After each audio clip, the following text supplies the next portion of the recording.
Si Sugito, Gus Nur, kan dia mengakunya saya NU, tapi saya keluar dari NU. Ini saya kira menurut saya ini sangat murahan sekali.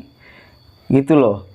Jangan sampai kita melepaskan ke NU-an, keakidahan kita, ulama yang kemudian kita anut, karena tanda kutip perbedaan pandangan politik. Sangat ecek-ecek gitu loh alasannya. Ini kan sangat bisa terlihat. Saya melihatnya gitu. Ini bisa terlihat. Siapa yang sebetulnya ingin membela NU sebagai organisasi, dan siapa yang sebetulnya ingin memecahkan NU. Berarti ketika ingin memecahkan NU, ya udah, dia tidak suka kepada NU-nya. Gitu loh. Itu.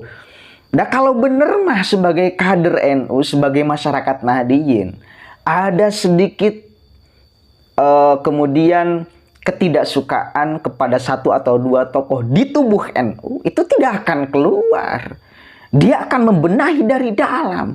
Tidak lantas keluar, melihat dari luar, diumbarkan di luar, seolah-olah menjelekkan rumah sendiri, orang tua sendiri. Nah, ini kan kita bisa dilihat, nah, siapa sebetulnya mereka-mereka yang selalu kemudian menjelek-jelekan NU dari luar. Begitu. Maka saya berpikir bahwa Nawawi ini sangat berbahaya dulu tuh ya. Dan Nawawi menganggap bahwa saya provokatif, bahwa saya penebar kebencian, penebar fitnah, gitu loh. Aneh di sini ketika banyak orang masyarakat NU yang juga tertipu, saya kira. Oke, banyak sekali masyarakat NU yang tertipu. Cuma perbedaan pandangan saja. Bahwa pandangan saya dengan antum berbeda, mau di wilayah keagamaan, giroh gerakan keislaman, mau di dalam pandangan politik, mungkin itu saja. Dan perbedaan ini kemudian saya mencoba narasikan di konten-konten saya. Jujur saja sebetulnya, saya sedang memperjuangkan kepentingan golongan saya. Saya sedang memperjuangkan kepentingan politik saya, kepentingan pribadi saya. Itu tinggal jujur. Nah, nanti ketika kita jujur ya, baru beradu narasi. Anda punya kepentingan pribadi, orang lain punya kepentingan pribadi. Anda punya kepentingan politik, orang lain punya kepentingan politik. Nah, ini nanti rakyat yang menentukan mana kepentingan pribadi dan politiknya yang lebih pro rakyat, kan gitu. Mana kepentingan pribadi dan politiknya yang tidak pro rakyat. Nanti rakyat yang menentukan. Nanti masyarakat yang kemudian mengambil sikap. Begitu.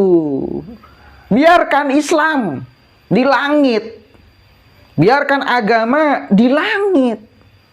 Di atas kepentingan kita. Gitu loh. Di atas kepentingan pribadi dan politik kita. Nah, kepentingan pribadi ini jangan lepas. Jangan sampai kemudian menerobos batas-batas akhlak-akhlak agama. Ketika seperti itu berarti kepentingan agama di bawah. Yang atas kepentingan pribadi dan politik. Nah, ini masalah. Harusnya ini yang di atas kepentingan agama, kepentingan Islam di atas. Ini naungi kepentingan pribadi, golongan politik. Tetap tidak boleh mendobrak. Tetap harus ada rem. Ada batasnya, ada remnya di sini. Begitu. Logika saya bekerja seperti itu sih. Maka saya berani bersuara.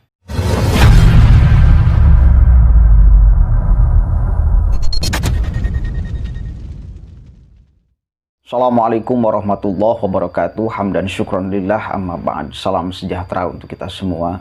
Semoga kita tetap berada di jalur yang diinginkan oleh Allah dan diridhoi oleh Allah Subhanahu wa taala. Sahabat-sahabat sekalian nih, banyak sekali yang mengirimkan kepada saya bahwa Gus Nawawi, nggak tahu itu gelar Gusnya dari mana, yaitu terciduk ya, diciduk, diringkus polisi karena mengupload video katanya ya, tentang pembunuhan, ancaman pembunuhan kepada Prof. Mahfud MD. Kenapa banyak sekali yang mengirimkan video itu kepada saya?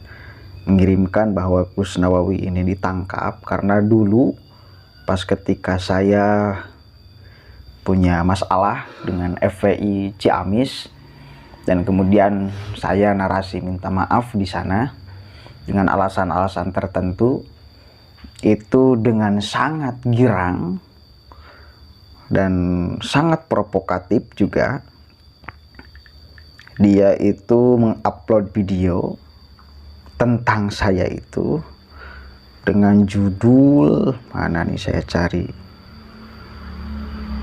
video itu ya, judulnya luar biasa tuh.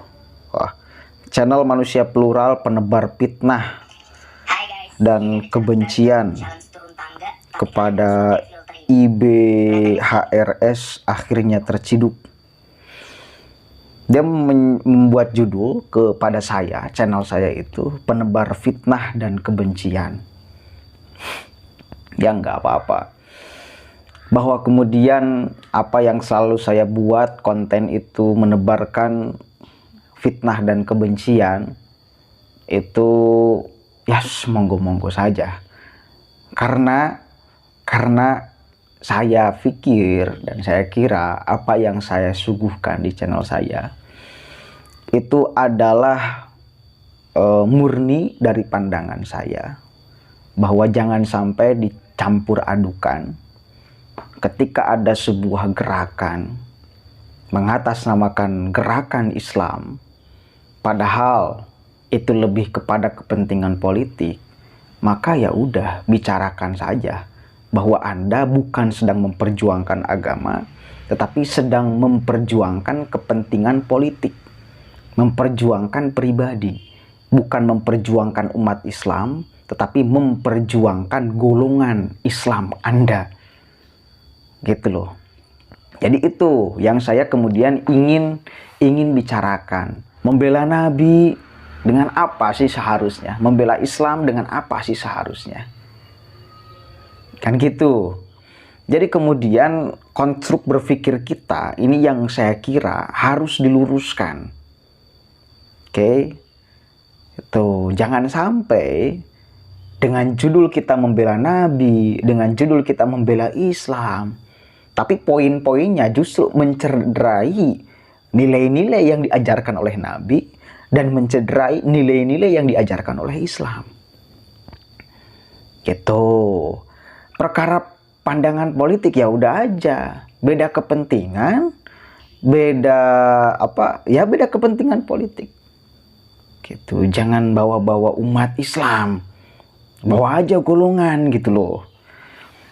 Itu, maka dulu saya pernah membuat narasi.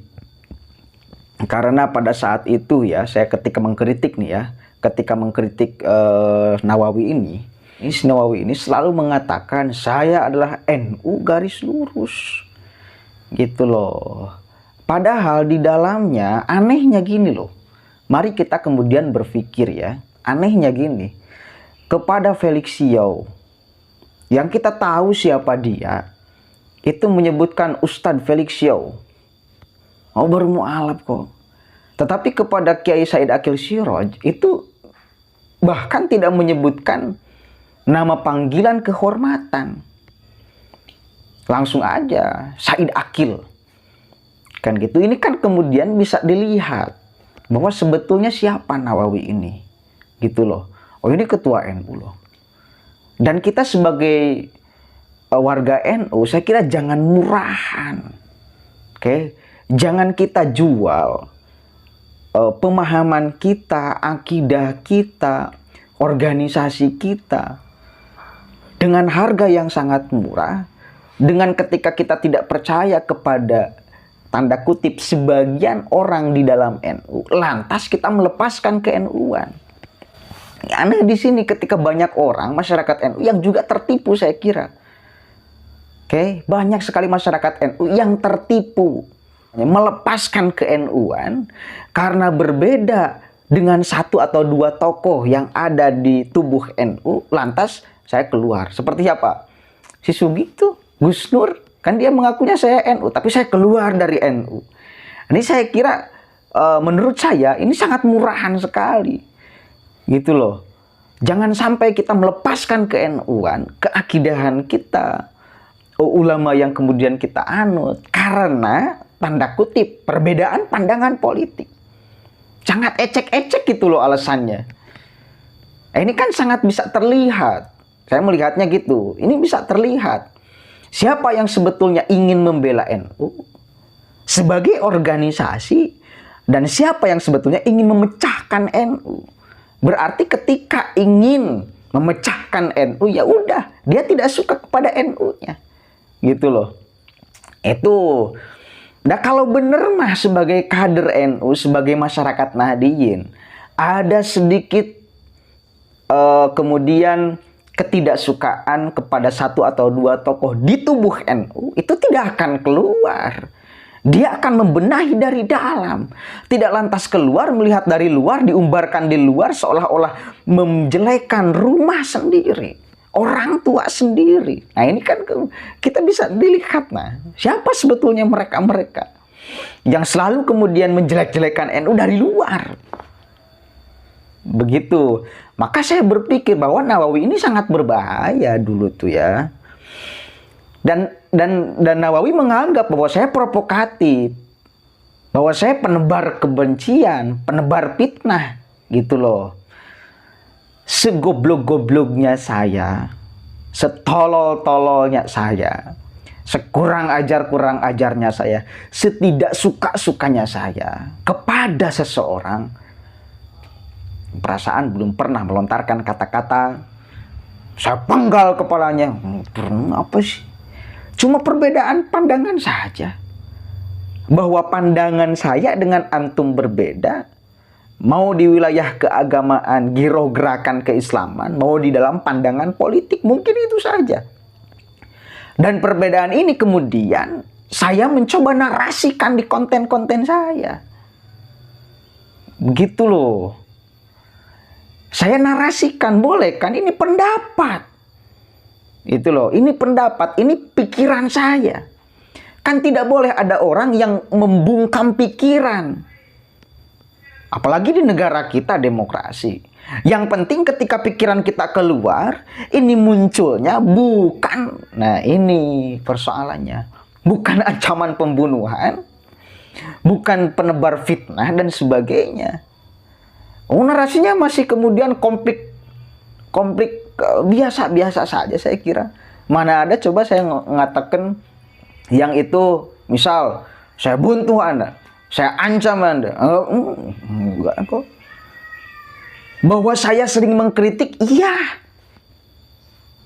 Perbedaan kemudian pandangan saya, mau agama, mau politik, saya utarakan. Dan kalau ada orang yang tidak sepakat, saya mencoba masuk dan mencoba mengkritik.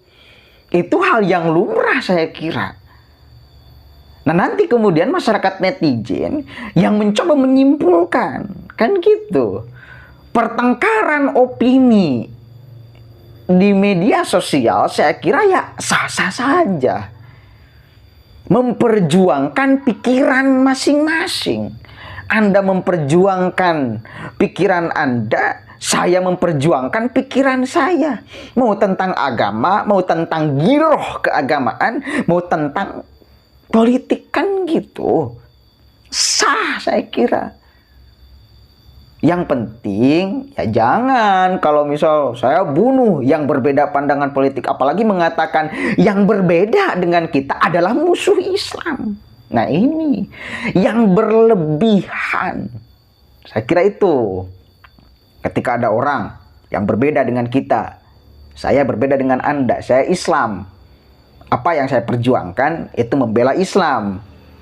Ada orang yang tidak satu jalur dengan saya, dikatakan Anda tidak suka Islam karena tidak sama dengan perjuangan yang saya kerjakan. Nah ini yang kebablasan, kepentingan golongan yang mengambil kemudian narasi besar Islam. Oke, nah ini yang namanya Islam politik. Ini yang namanya Islam politik. Kebesaran Islam dikerdilkan. Nilai-nilai besar Islam, nilai-nilai luhur Islam dikerdilkan demi kepentingan politik. Kalau mau di Islam itu politik Islam. Berpolitik kita, tetapi dibumbui dengan akhlak-akhlak Islami. Nah, ini yang oke. Begitu. Jadi jangan kemudian menjual Islam demi kepentingan politik. Ini berbahaya. Jangan menjual agama demi kepentingan golongan. Salah satunya terlihat menjual agama. Apa? Selalu mengatasnamakan seolah-olah ketika ada kepentingan politik mengatakan bahwa ini adalah kepentingan Islam, kepentingan umat, kepentingan menyeluruh semuanya, bukan kepentingan satu golongan. Nah ini, dan ini saya kira harus dipahami ini. Jangan sampai kemudian cara berpikir kita menjadi acak-acakan. Karena banyak tokoh keagamaan yang seolah-olah mencampur adukan dan seolah-olah menyatukan antara kepentingan golongan dan kepentingan politik serta kepentingan Islam. Jujur saja sebetulnya, saya sedang memperjuangkan kepentingan golongan saya. Saya sedang memperjuangkan kepentingan politik saya, kepentingan pribadi saya. Itu tinggal jujur. Nah, nanti ketika kita jujur ya, baru beradu narasi. Anda punya kepentingan pribadi, orang lain punya kepentingan pribadi. Anda punya kepentingan politik, orang lain punya kepentingan politik. Nah, ini nanti rakyat yang menentukan mana kepentingan pribadi dan politiknya yang lebih pro rakyat, kan gitu. Mana kepentingan pribadi dan politiknya yang tidak pro rakyat. Nanti rakyat yang menentukan. Nanti masyarakat yang kemudian mengambil sikap. Siapa yang akan kemudian dipilih? Begitu. Biarkan Islam di langit. Biarkan agama di langit. Di atas kepentingan kita. Gitu loh, di atas kepentingan pribadi dan politik kita. Nah, kepentingan pribadi ini jangan lepas, jangan sampai kemudian menerobos batas-batas akhlak-akhlak agama. Ketika seperti itu berarti kepentingan agama di bawah. Yang atas kepentingan pribadi dan politik. Nah, ini masalah. Harusnya ini yang di atas kepentingan agama, kepentingan Islam di atas. Ini naungi kepentingan pribadi, golongan, politik. Tetap tidak boleh mendobrak. Tetap harus ada rem, ada batasnya, ada remnya di sini. Begitu. Saya logika saya bekerja seperti itu sih. Maka saya berani bersuara. Gitu. Mari kita membuka pikiran kita. Itu loh. Jadi jangan sampai kemudian kita terkecohkan dengan narasi-narasi yang seolah-olah mengatasnamakan agama, yang seolah-olah mengatasnamakan Islam, padahal itu hanya kepentingan pribadi dan golongan. Itu yang mungkin hanya itu yang dikatakan yastaru bi ayati thamanang qalila. Itu nggak boleh, ya. Itu jadi intinya itu ya, makanya saya komentar kepada Nawawi ini, dan malah dia menuduh bahwa saya, tapi nggak apa-apa, sungguh nggak apa-apa. Bagaimana, apakah Anda senang dengan ditangkapnya Nawawi ini? Kalau misal dia benar-benar kemudian, nah jelaslah hanya kan menyebarkan ingin akan memenggal kepala, ini kan sudah keterlaluan saya kira, ya. Dan ini ada delik hukum jelas di sana. Dan ketika sekarang diciduk ya tepat, ya. Aparat penegak hukum mewanti-wanti tindakan represif, jangan sampai ancaman itu terlaksana. Jadi sebelum ancaman itu mewujud menjadi nyata, diciduk dulu, dan itu jelas ada delik hukumnya. Jadi itu saja ya.